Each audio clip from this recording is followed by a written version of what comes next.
Thank you so much. I can't tell you how much this means. I am so proud to receive this honorary degree from this phenomenal university. And I am thrilled to be here today to celebrate the Oregon State University class of 2012. Go Beavs! Oh,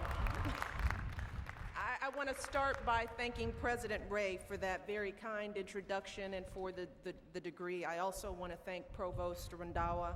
I also want to recognize Mayor Julie Manning, who's here, and all of the outstanding faculty, staff, administrators, and university leaders here at OSU. I also want to acknowledge Tonga as well, and all of the student speakers who are going to be on this stage today. We are so proud of you all. And of course, to the stars of today's show, the class of 2012, congratulations!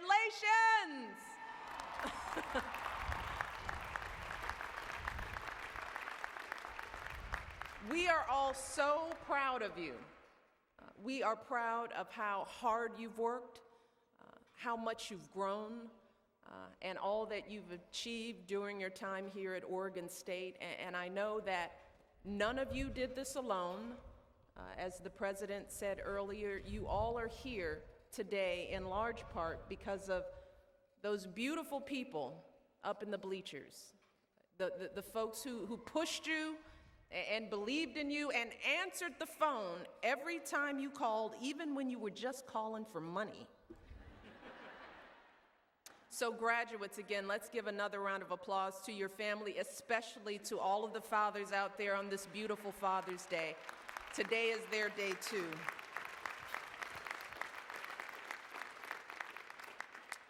Now, like all of you, I am here today because of my family. As you know, Craig Robinson, your men's basketball coach, is my big brother. And last fall, Craig called me up and he said that if I didn't speak at this year's commencement, he was going to tell Mom on me. And since our mother now lives with me, that threat actually still carries some weight. But seriously, I'm not here today just because Craig has turned the Obama family into Beaver believers, which he has. I am also here proudly because of everything this university is doing for this country. You have built one of the most sustainable campuses in America. You're conducting groundbreaking research on everything from agriculture to nanotechnology to childhood obesity. You are serving others in so many ways, tutoring children, joining our armed forces, fighting hunger and disease here in America and around the world. So let me just say, I can see why Craig feels so at home here at OSU, because in so many ways, the values you all embody are the values that he and I were raised with. Craig and I grew up on the south side of Chicago, and our family was very close. I mean literally close, real close. My mom, my dad, Craig, and I, we lived in a little bitty apartment. And for years, Craig and I shared a bedroom divided by a wooden partition to give us the illusion of separate rooms. And at night, Craig and I would whisper to each other through the cracks in that partition until one of us fell asleep, or Mom yelled and said, "Shut up, be quiet," one or the other. But while we didn't have much space, our little home was bursting with love. I mean, we spent lots of time together as a family, laughing and sharing stories at dinner each night, playing board games, card games for hours, huddled around the kitchen table. We enjoyed the simple pleasures in life, like getting our report cards because good grades meant pizza for dinner. That was a highlight. trying to hold in our giggles as Craig put shaving cream on my dad's glasses while he napped, sleeping on the back porch on hot summer nights when the temperature in our little apartment became unbearable. But it wasn't all fun and games growing up. Our parents were big believers in everyone doing their part around the house. Craig often compared Saturday chores to boot camp. And my parents were even more serious about our academics. My mom taught Craig and I to read long before kindergarten started. And she spent hours volunteering in our neighborhood public school, making sure we got the education she knew we deserved. See, that was the kind of childhood we had. And one day, I will never forget, when my brother was about 10, he asked my dad a simple question. He said, "Dad, are we rich?"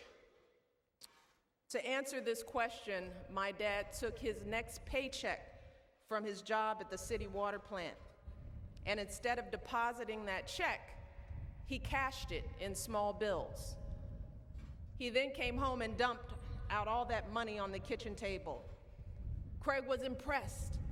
With all that money, he thought we must be rich. But then my dad started explaining where all the money went each month. A little bit for rent, that much for gas, this much for groceries. And by the time he was done, there wasn't a penny left on that table. And Craig was shocked, and so was I. I mean, here we were, two kids growing up in a family that was just barely working class, but we were convinced that we were wealthy. We knew it. And graduates, that's what I'd like to talk with you about today. I'd like to talk about what Craig and I learned from our family about leading a rich life, no matter how much money you have. And while there are plenty of lessons I could share, there are three that I'd like to emphasize today. The first, no matter what struggles or setbacks you face in your life, focus on what you have, not on what you're missing. My dad taught us this lesson every day by how he lived his life. My dad was diagnosed with multiple sclerosis when my brother and I were still very young. And as he got sicker, it got harder for him to walk. And it took him longer to dress himself in the morning. My dad had been an athlete all of his life.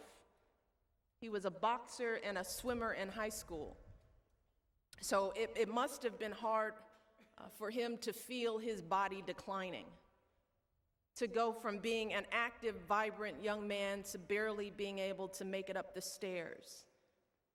But if he was in pain, if he was at all disappointed with his fate, he never let on. He never stopped smiling and laughing, and even as he struggled to prop himself up on his crutches to teach us to catch a ball or hold a bat or throw a punch. No matter how bad he was feeling, he hardly ever missed a day of work because he was determined to be our family's provider and to give me and Craig the kind of opportunities he'd never dreamed of for himself. And there is not a day that goes by that I don't think about how our dad and how much he sacrificed for me and Craig to be the people we are today. And today, as First Lady, I see that same spirit, that same kind of sacrifice in people I meet all across this country. I see it in parents like my dad, struggling to support their families. I see it in students like all of you working so hard to get an education. I see it in young people who are serving this country in uniform, facing challenges that most of us couldn't even imagine. And I've seen this firsthand, the sacrifices that our American heroes are making. As First Lady, I've had the extraordinary privilege of visiting wounded warriors in military hospitals all across this country. Many of them are your age or younger. and they have suffered terrible injuries.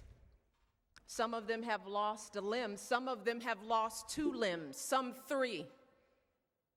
They've endured dozens of surgeries. They've spent months learning to walk again and to talk again. But despite the challenges, they persevere. They aren't looking back.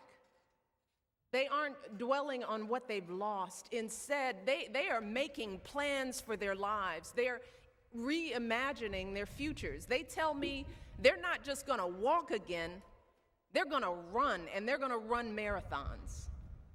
I recently met a young Navy lieutenant named Brad Snyder who'd been blinded by an IED explosion in Afghanistan. He competed in this year's Warrior Games as a runner and a swimmer. And of his service, he said this. He said, "I am not going to let my blindness build a brick wall around me. I'd give my eyes 100 times again to have the chance to do what I have done and what I can still do." And graduates, more than anything else, that will be the true measure of your success. Not how well you do when you're healthy and happy and everything is going according to plan. But what do you do when life knocks you to the ground and all your plans go right out the window? In those darkest moments, you will have a choice. Do you dwell on everything you've lost, or do you focus on what you still have and find a way to move forward with passion, with determination, and with joy?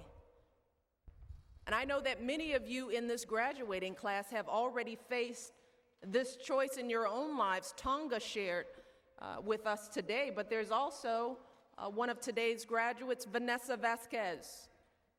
Vanessa's parents are agricultural workers with a grade school education, and she came to Oregon State determined to build a better life for her 4-month-old daughter. In addition to being a single mom, she's juggled a full course load and a part-time job. But it all paid off, and today she's receiving her degree in construction engineering and management. Her advice, yes, indeed. Her advice to other young people is very simple. She says, with hard work and dedication, anything is possible. And then there's another member of the class of 2012, Nicholas Sitz, who is earning his degree in chemical engineering. I understand that as a member of OSU's solar vehicle team, Nicholas spent 2 years painstakingly building a solar car. But when he took it out for a test drive last summer, it caught fire and exploded. And Nicholas sustained 2nd and 3rd degree burns on his arm, face, and leg. But instead of throwing in the towel, within a month, the team was back at work building another, hopefully less explosive car.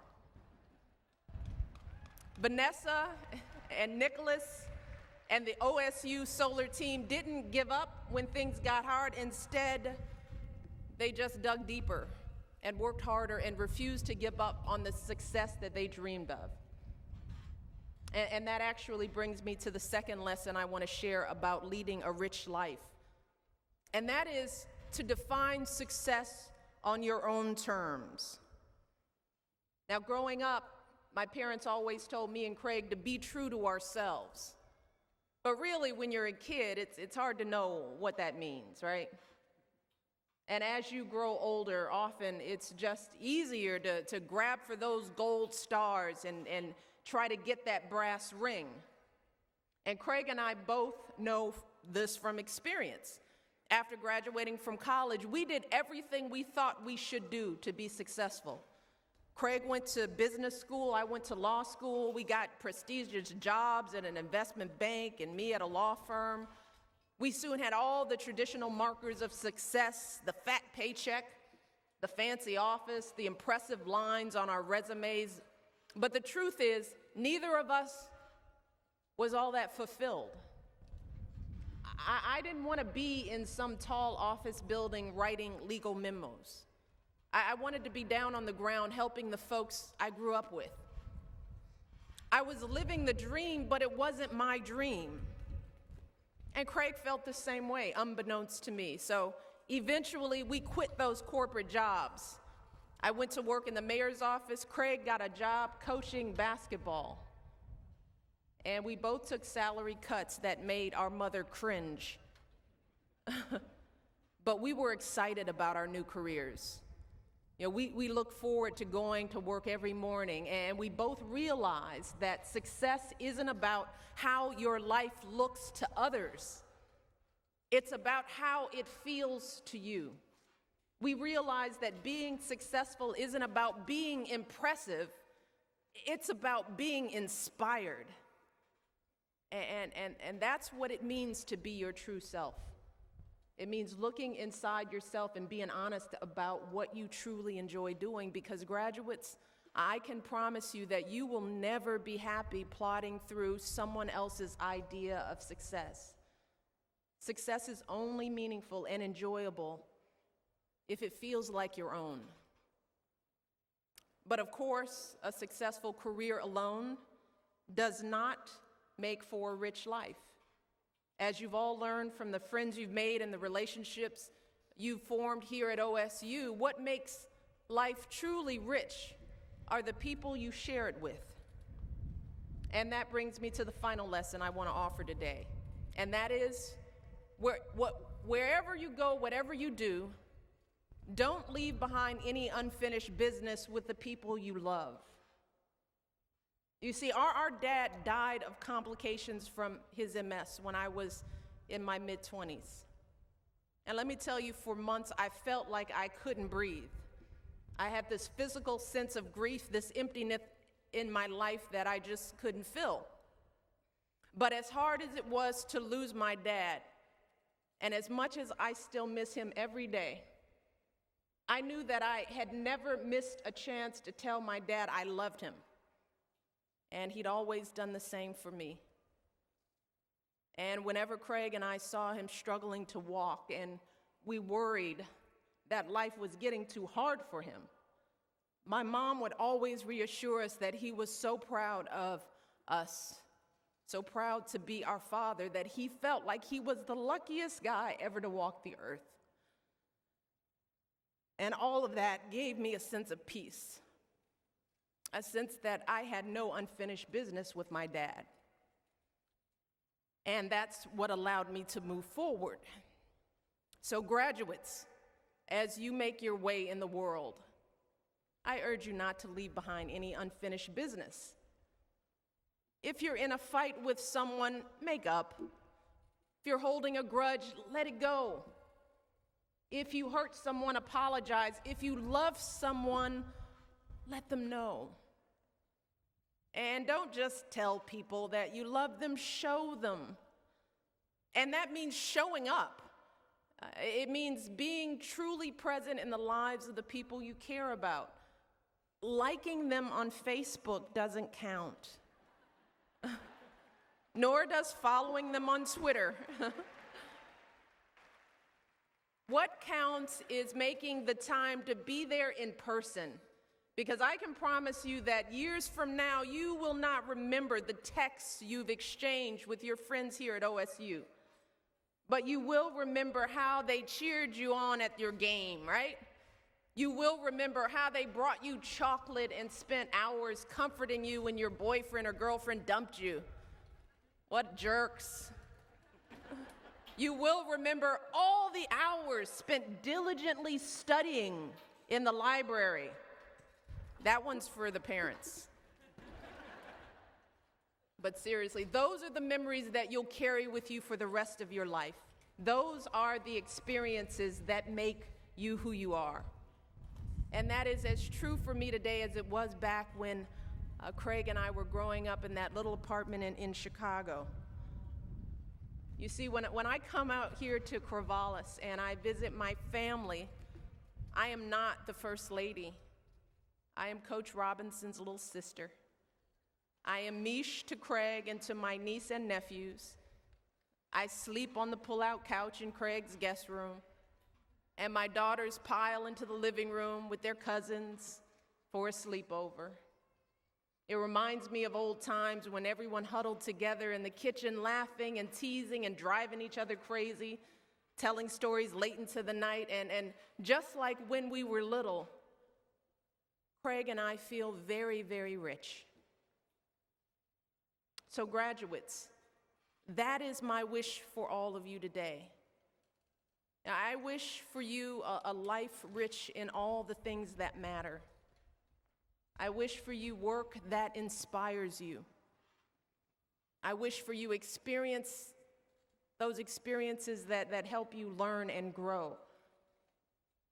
I wish for you people who love you and support you every step of the way. And I can tell from the energy in the stadium you have all that, and you will have more. So congratulations again to all of you on all that you've achieved. And now the wind has started. So it's time for me to end. Thank you all, and God bless.